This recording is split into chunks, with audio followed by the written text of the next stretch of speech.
nome do Pai, do Filho e do Espírito Santo. Amém.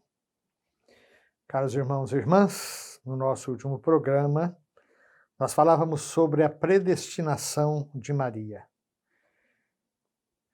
Tendo chegado o tempo previsto, Deus enviou seu Filho, nascido de uma mulher. Gálatas 4:4.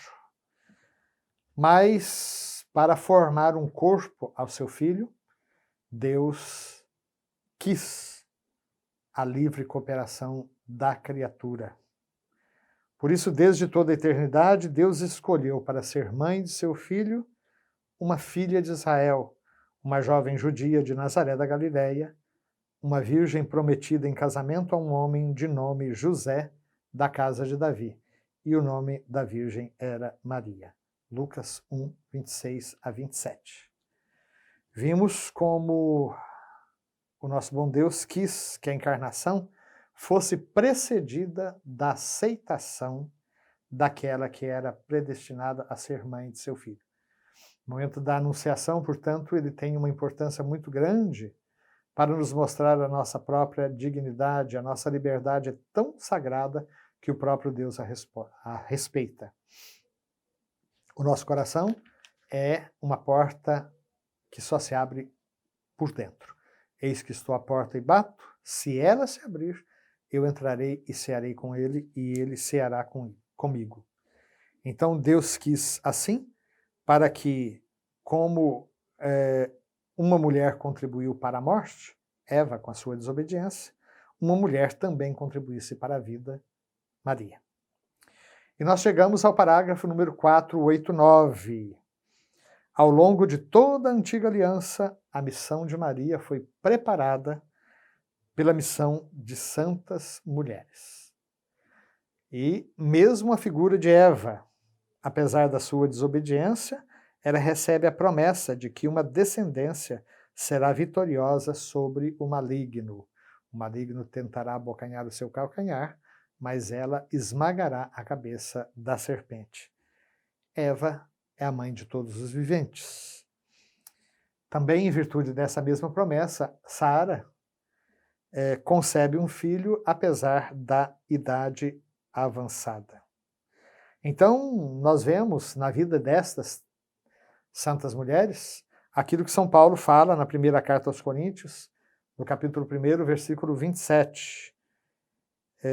Contra toda expectativa humana, Deus escolheu o que era tido como impotente e fraco para mostrar a sua fidelidade à sua promessa. E aí o nosso catecismo cita várias destas santas mulheres. O caso, por exemplo, de Ana, a mãe de Samuel.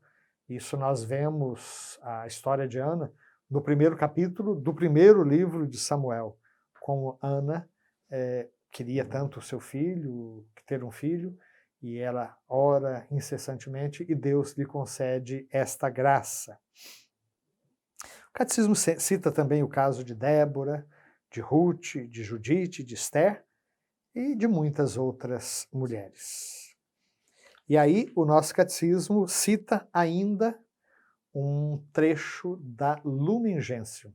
Lumen Gentium é a constituição dogmática do Concílio Vaticano II que trata da Igreja.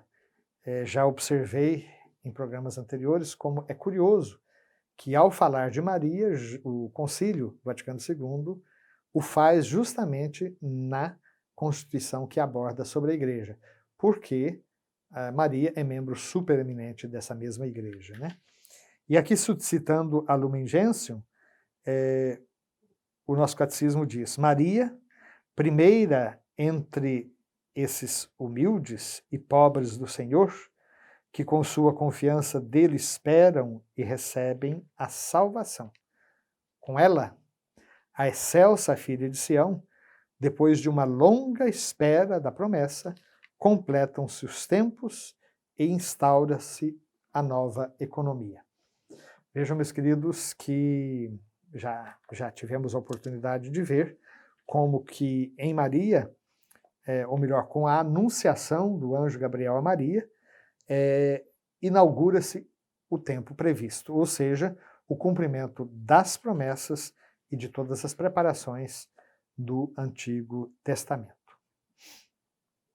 E aí nós chegamos ao parágrafo número 490, aonde o catecismo vai abordar um outro tema igualmente importante, que é o tema da Imaculada Conceição. Parágrafo 490. Para ser a mãe do Salvador, Maria foi enriquecida por Deus com dons dignos para tamanha função. Mais uma vez, é a citação da Lumen Gentium do seu número 56. Para ser a mãe do Salvador, Maria foi enriquecida por Deus com dons dignos para tamanha função. No momento da anunciação, o anjo Gabriel a saúda como cheia de graça. Isso está em Lucas 1, versículo 28.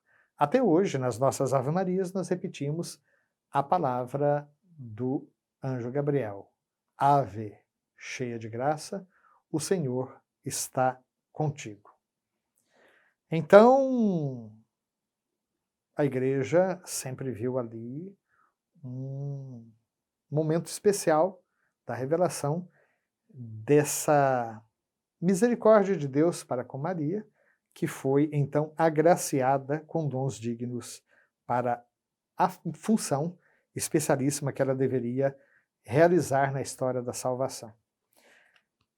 Efetivamente, para poder dar o assentimento livre de sua fé ao anúncio de sua vocação, era preciso que ela estivesse totalmente sob a moção da graça de Deus.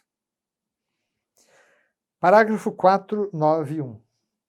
Ao longo dos séculos, a Igreja tomou consciência de que Maria, cumulada de graça por Deus, como já vimos, Lucas 1, 28, foi redimida desde a concepção.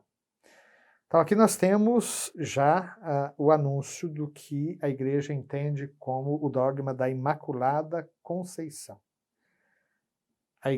Maria foi redimida desde a sua concepção. Aqui é bom prestar atenção nesse pequeno e grande detalhe.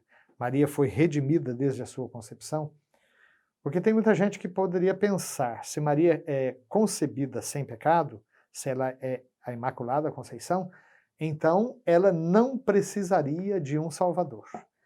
Então nós estaríamos em contradição com aquilo que São Paulo diz, todos pecaram, estão privados da glória de Deus. O que a Igreja está dizendo é que Maria foi redimida por antecipação. Ou seja, ela precisava sim de um Salvador. Jesus é sim o Salvador também da sua mãe. Só que ela foi redimida desde o momento da sua concepção. É isso que professa o dogma da Imaculada Conceição, que foi proclamado em 1854 pelo Papa Pio IX. Pio IX, na bula Inefabilis Deus, vai dizer: a Beatíssima Virgem Maria, no primeiro instante de sua conceição, por singular graça e privilégio de Deus Onipotente, em vista dos méritos de Jesus Cristo, Salvador do gênero humano, foi preservada imune de toda mancha do pecado original. Então é muito importante que nós tenhamos presente esta que é uma parcela importante da fé da Igreja Católica.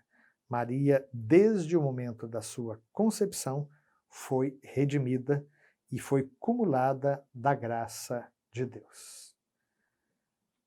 Que o Espírito Santo, que faz os santos no nosso coração, nos conduza a crescer sempre mais na graça de Deus. Que Ele nos abençoe e abençoe nossas famílias, hoje e sempre. Amém.